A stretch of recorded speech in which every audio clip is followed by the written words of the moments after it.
Hello and welcome to Teacher Talk, the podcast for teachers who are lifers but still want to have a life. This is Jared, and as always, I'm joined by my partner, Johanna. Hey, Johanna. Hi, Jared. What are we going to talk about today? So you want to go back to education? So you want to go back to education? Yeah. Is this our, what episode is this? Do you know yet? This is 49. This is 49? Yes. Ooh, that's almost 50. It's almost, 50 is going to be our number. We're going to cap her off at 50. Well, at least for season 1. Are you going to come back for a season 2? Well, it was contract negotiations are ongoing. But 50 for a year for season 1? That's yeah. pretty good. We haven't made it yet, though, so let's do 49. Let's do number 49. So you want to go back to education? Yes. It's like not something... something... You mean like after the summer, or are you talking about people that have left the career entirely? Entirely? I suppose I was going to more focus on... I guess it could be either one. If you're someone who if you've taken some time off, whether it be to be with your family or whether it be because you just needed a break, but you're going back. So you're going back to education. You don't mean like the summer? It could be the summer. Well, because it's not really a question mark. Well, but... Like, you've already signed a contract. Yes. So you want to go back to education? Well, good, because you don't really have a choice at this point. Well, summer is ending, you're going back. That's not really the message. Well, but sometimes teachers act like this was something that happened to them. And I think that sets you up for a year of unhappiness. Like, accept that you made the choice to go back. Like, you chose this. Like, so you're going back. So are you talking to people who've already chosen this? So are you saying, so you want to go back to education, period, because you've already chosen that? You've already signed a contract. Or are you saying, so you want to go back to education? Question mark. Who are you talking to? I'm talking to people who have already signed a contract. Okay.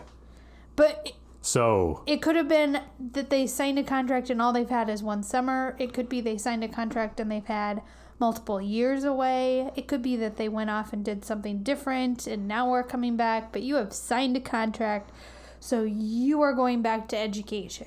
You are someone who wants to go back to education enough to have agreed to do it. Yes. And now you are about to do it. This is going to happen. Okay, we've got the premise nailed down, I think. Yes. Now what? Well, step 1 is to realize this isn't something that is happening to you. It's not happening to you? Like, it's not being forced upon you. You chose this. Like Katniss Everdeen? Yes. Katniss. That's a terrible description of it. But she chose. She volunteered. Yes, but she volunteered to go fight to the death. And the only reason she volunteered was... to save her sister. Yeah. Which maybe so there are some people who are listening who are like, I am like Katniss. I'm good with a bow. Well, I've talked to some people recently. It's nothing like the summer to cause people who aren't teachers to make little jobs at you. Like, because you have the summer off. Like, your world is so grand, and they think that teaching is easy, which it must be. Hence why we have a teacher shortage and people leave teaching like after 5 years. But you are someone who chose to go back. Yes. This was your choice. Yeah. So you might as well feel happy and proud about your choice. Yeah. Don't feel... Even though the summer sort of feels like the end is happening to you, I can get where that feeling is coming from, because you made the choice a couple months ago, and now you haven't had to face the consequences of that choice. And now the last sands are coming out of the hourglass. That would feel like it's happening to you. It's like, oh God. The time is upon us. Yeah, I do kind of still feel it's a little bit like childbirth. Like, this is happening. This is happening. And,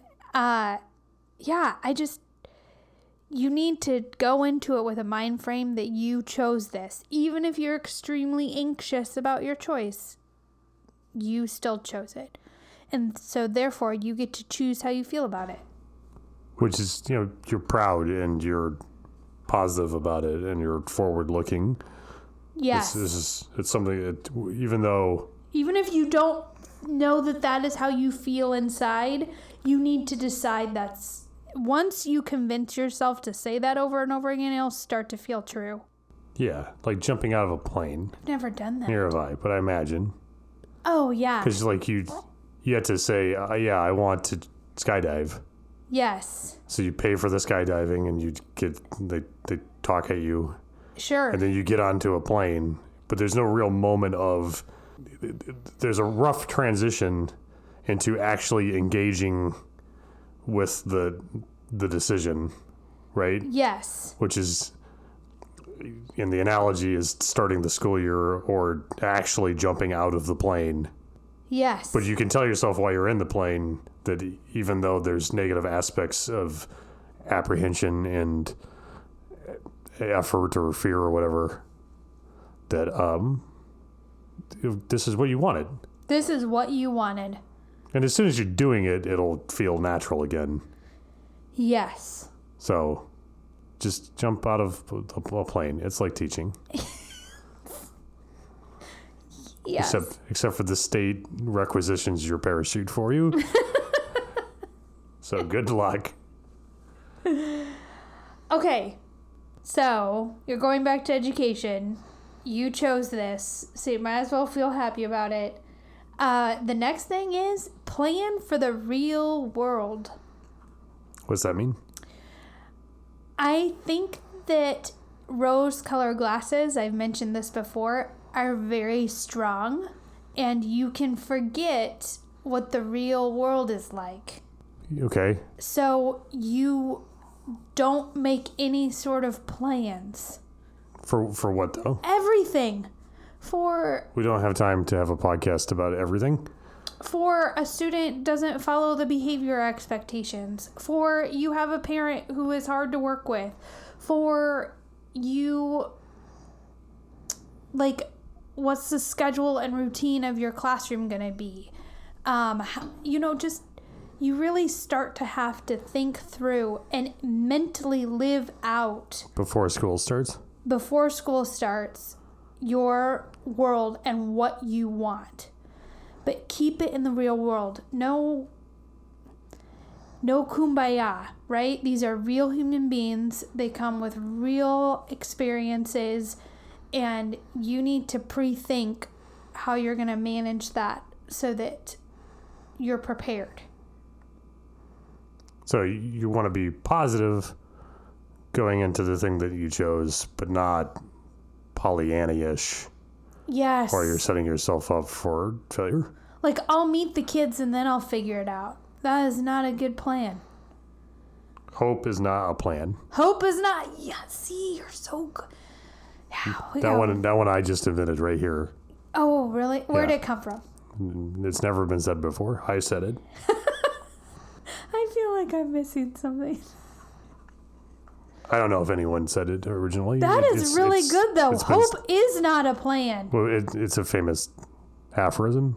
People say that a lot. I don't know if it's like Abraham Lincoln or someone, but oh, okay. It's I didn't make that up, but okay. It is a good you one fooled because me for. I thought you did. I was like, jeez. It's really good because it's really good. Hope is not a plan. Hope is not a plan.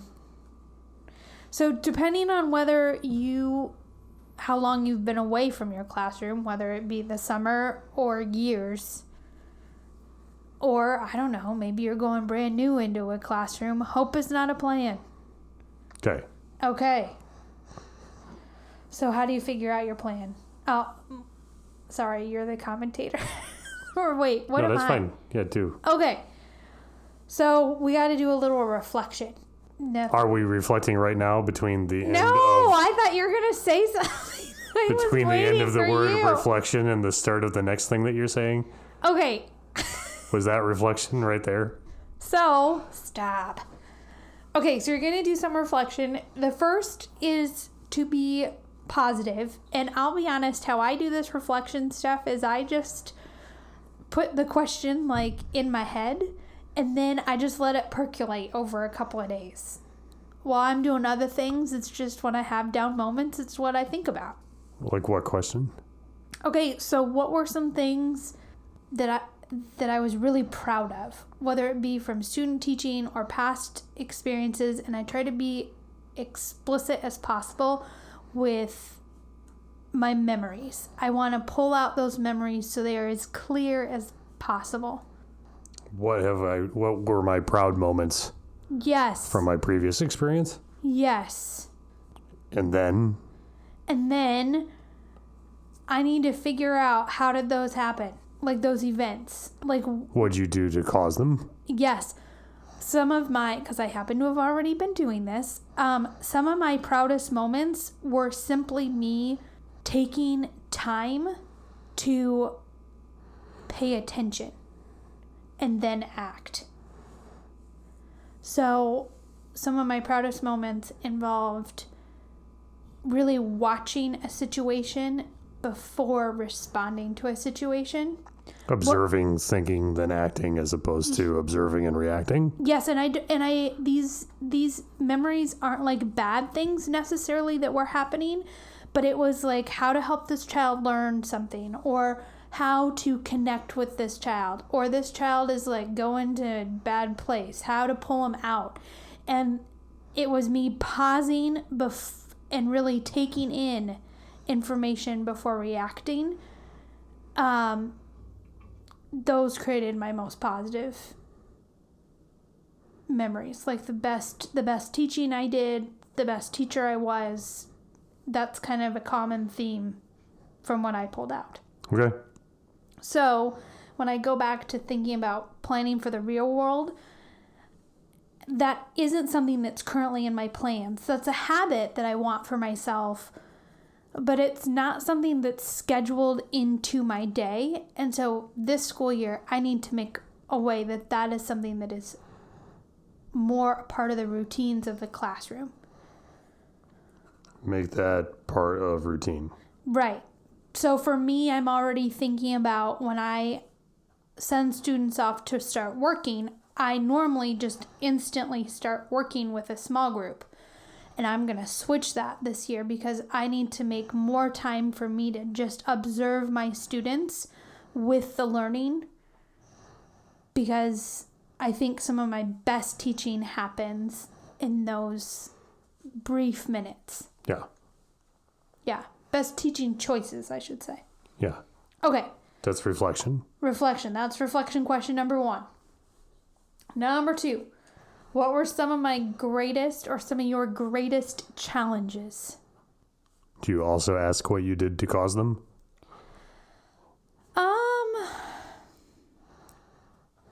You reflect on how they happened. Yeah. Like, how did that go down?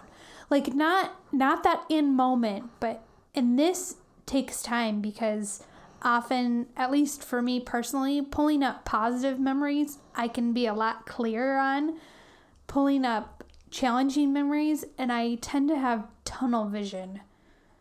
And so I don't necessarily pay attention to the day before, 2 hours before, right? Like the week before. So for me, this is a harder one to do, but it's very important. Okay. Okay. Do you have like more detail on that? I have an example from the past. So many moons ago, I did the same thing, and when I reflected, I realized that most of my situations where a student escalated the behavior, it was because I was nearby. Right? Like they were being challenging. So I learned as a teacher trick, like you just physically go be near them. No, it turned out that was one of the main triggers. Like this reflection caused me to realize that I needed to make a plan that once I engaged in a behavior situation, I gave a direction. I gave it like firmly, calmly, consistently. The student knew what I was going to say. I knew what I was going to say. And then I had to walk away. Right? Mm-hmm. Like the solution of proximity that I learned. It just escalates? With kids who don't normally do things wrong, if you go be near them, then yeah, they will. But for kids who like, you're triggering their fight or flight response by being near them, like, no, you lose control over how bad the situation is going to get, in my experience. And so that's why it's important to do this reflection, is to give yourself days to think about it and look for a common theme. I got to throw the fastball. All right. Announce my presence with authority. Throw it, Jared. That's what I do. That's why you got to get in their face. Oh, I thought you were going to get in my face. No. No, it's not like getting in their face. I'm telling you, this is like a trick that... No, like, you get in their face, they're totally going to just back down. You don't get in their face, but it's like... Throw the fastball, announce your presence with authority. Like a kid is being kind of naughty, and so you go be next to them.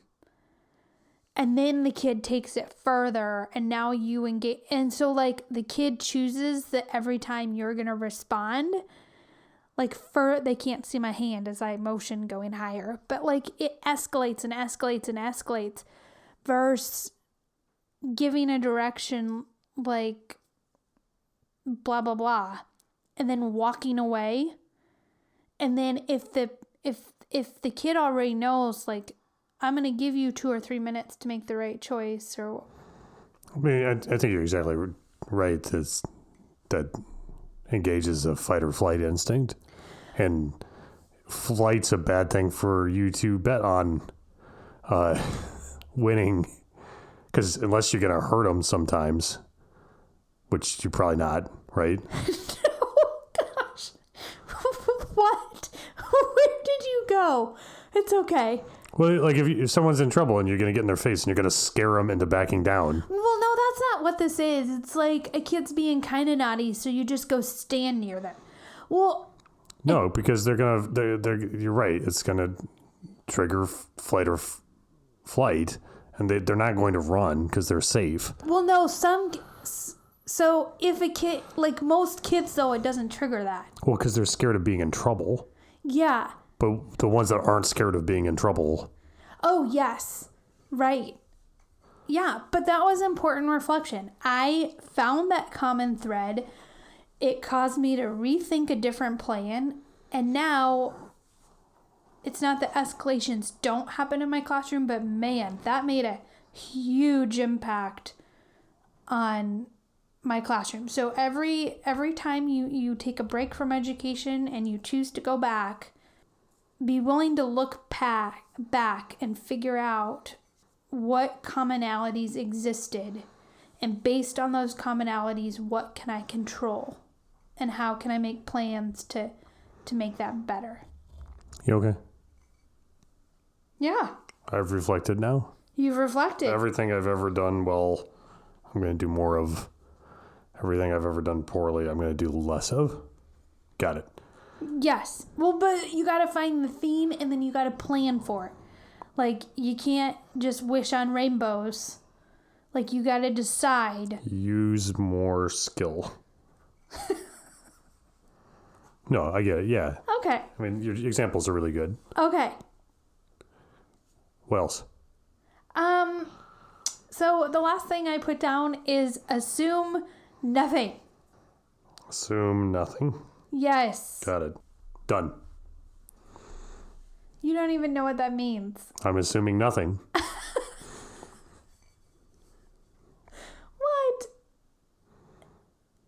What? I don't know. See, I might assume you were going to keep talking about what that means, but I'm not assuming that. Okay. Well, let's have you assume a little bit, And then Okay. I'll explain what assume nothing means. What do you mean by assume nothing? So this is a hard one to describe. What's your purpose behind talking about it? Okay, so there's a difference between making plans and making assumptions. Okay. And so planning routines, planning responses, planning the schedule for how the learning will happen, but not assuming that,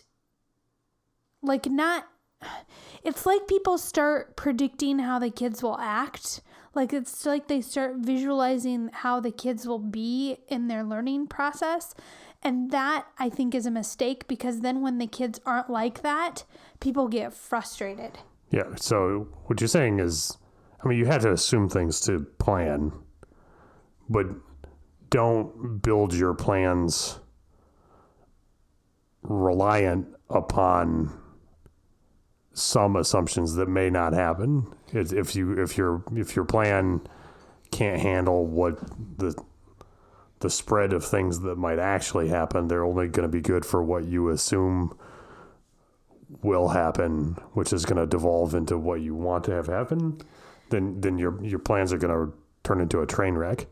Right. Like, I only focus on me. Like, how am I going to react? What is the structure and routine that I'm going to teach? Like, everything is very on the teacher. I'm not thinking like, oh, well, and then the kid will do this, and then I'm going to do this. Like, that won't work, and then you'll get really frustrated. So you don't want to pre-assume student responses. Sure. You just want to think about how you're going to handle situations. Plan your behavior. Don't plan their behavior. Yes. Got it. Yes. Because Nice. otherwise, we all know what happens is that the behavior doesn't go according to plan, and then everything's like, Or the learning doesn't go according to plan. I mean, thinking back in teaching, I made a dramatic shift in how I teach 1 year. And I spent tons of time reorganizing my classroom, restructuring my process, redetermining the learning experience for my students. And then 2 weeks into the experience, I had to say, this isn't working, and I had to start all over. And I think part of why I could do that was because I didn't take anything personally, because the kids can only react to what I provide. And if their reaction isn't what I expected, then I'm just going to get angry and frustrated at them. Sure. But instead, if it's all about me, then I can realize, well, under this contingency, then I need to try something different, because what I have is not working. Yeah. It sounds weird to phrase it. It's all about me. But what you mean is the things that you control is all you. Right. Okay, yeah. Don't get mad at the way other people are. Right. Adapt your own, control what you can, which is you and your reactions. Yes. And then that allowed me to look at the situation and say, like, okay, based on the fact that none of this is working, what do I need to change? Which for me, it was how I had my desks organized. And so nothing was the same. And I tried something different. And I think a lot of teachers in that would have felt helpless and wouldn't have been willing to try something brand new 2 weeks into the school year. But if you do this process and you make these plans and it's focused more on teacher control, then it does let you be able to have reactions like that. All right, recap. Recap us. So you're going back to education. Yep, you're going back. Remember, this is what you wanted. This is what you chose. This is what you chose. Yeah. Maybe you didn't want it. Well, you might have felt like you had the least bad option. This is a terrible way to say it. But sometimes, that's just sometimes the truth. That is just sometimes the truth. So just don't fall into a trap of it feeling like this is something happening to you. It's still your decision. It's still something to be proud of. It's still something you can control. You are not just a passive, education didn't come down and hit you like a meteor while you were asleep in your bed. It's yours. You can do things with it. Yes. And you can feel good about it. Correct. You want to plan for the real world because hope is not a plan. And you're going to do that by reflecting. You're going to think about previous things that you've done that you were most proud of or happy with. Yes. And what did you do to cause them? Yes. And then think of how to make that cause of the good stuff part of the routine of your classroom as you go into the school year. Right. And then think about your challenges and how they came about. And then think about things that you can do if similar things start to happen that would produce different outcomes. Correct. You're going to assume nothing, which we couldn't decide what that meant. Well, it's like pretend. It's almost like teachers start pretending the kid responses, or they like pretend teach in their head. And then when it's not like that at all, they blame the kids, or they blame the parents, or they... You know who the smartest person in history is? Who? Socrates. Why? Because no one actually knows anything that Socrates said. Okay, I guess I don't know anything that Socrates said.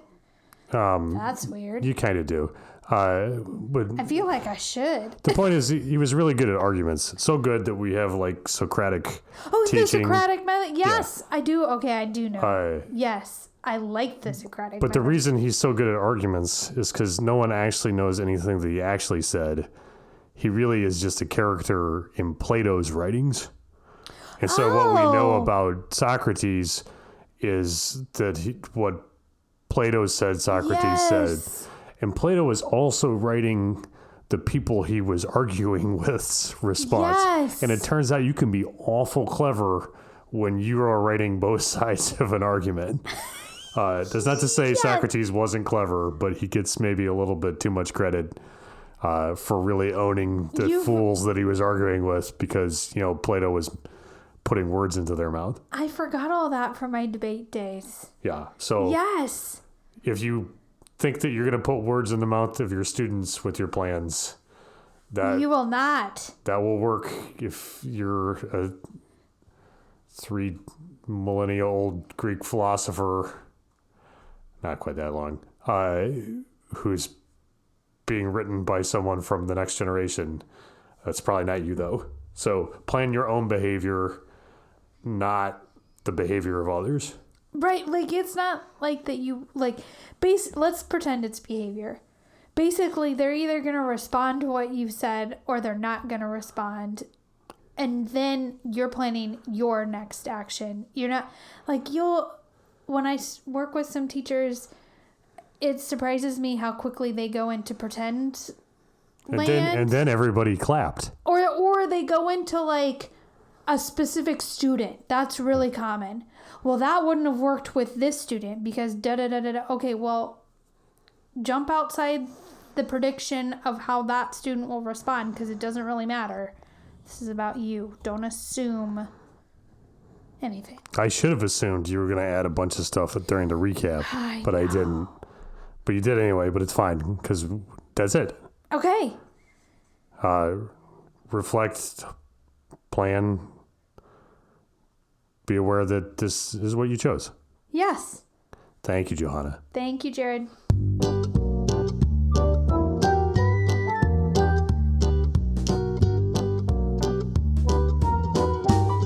Joanna, do you get questions from listeners ever? Yes, we do. How do those listeners send you questions? They send us an email. Where does that email go? teachertalk4teachers@gmail.com. But wait, what kind of 4? How do I do 4? All of the 4s. They can do a number 4. They can write the word FOR, or they can do FOUR, even though that one doesn't quite make sense. Well, perfect. teachertalk4teachers@gmail.com. Yes. Thank you, Joanna. Thank you, Jared.